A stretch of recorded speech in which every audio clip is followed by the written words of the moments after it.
I like to imagine my mind as a well-lived-in house, with imperfectly arranged furniture, dishes in the sink, messes made by children, all of which are hidden behind tall, sturdy walls, topped with shattered glass that keeps the intruders out.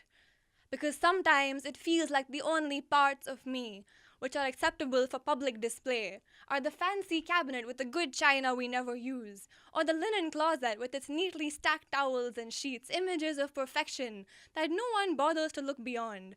No one sees the mothballs or rips in the folds of silk. No one notices the cracks in the gold-rimmed teacups. No one dares to acknowledge that there is something deeply wrong with the state of our invisible health, that a world exists beyond their rose-tinted glasses, that there are problems a hot shower or cold drink of water cannot drown. According to the Oxford English Dictionary, the brain is an organ of soft nervous tissue contained in the skull of vertebrates, functioning as the coordinating center of sensation and nervous and intellectual activity.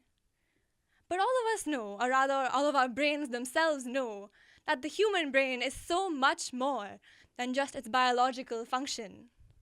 The brain named itself. It came up with a dictionary definition of itself. We are conscious of everything that we think and do. We are conscious of this consciousness.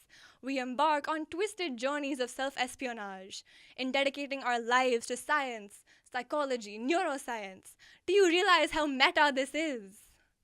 The human brain is quite possibly one of the most incredible things in the world, but only until it sabotages its own brilliance. We perceive our world through science. We came up with physics. We wrote laws that describe how exactly light travels, how bodies in motion behave, how rapidly air can diffuse from place to place, but still, there is no law someone can use to describe the frenzied light in their eyes during an anxiety attack, the way their body stills and ceases to move, or the way their breathing continues rapidly. We are fantastic explorers. We defy gravity to discover life on planets outside of our own. But what does it matter if we cannot help but succumb to the gravity of our own dread that weighs our minds down no matter how far above the earth our rockets can fly us? We are biologists, chemists. We spend hours in labs coming up with explosive new ideas, ignoring the explosive imbalances of dopamine and serotonin within our own skulls, forgetting bubbling stomach acid in the rush to discover what exactly bubbles in the lava in those volcanoes in the middle of the Pacific Ocean, a place as far away from our understanding as the working of our own minds. The human brain is quite possibly the most incredible thing in the world, but only until it hinders its own productivity. But who am I to comment on any of this when, after all, I am nothing more than just my brain talking?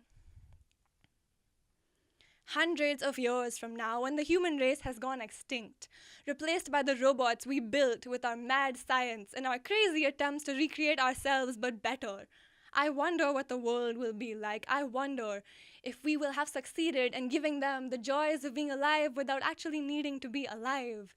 The ability to create and innovate without their silicon motherboards crashing down, giving in to panicked electrical jumbles. The confidence to hope above hope for the best without giving in to neurotic episodes of despair. The guts to dream and wonder without having to wake up to nuclear fissions of anxiety in their bellies. The capacity to love in all its depth without giving in to lithium acid cravings for destruction. I hope that they will be living in a world better than the one we could create for ourselves. I hope that they know that we try to save our last shreds of humanity in their wiring, that they can acknowledge each other's needs the way we never could. And finally, when the question of the sanity of their creators arises, I hope they can think of us and smile.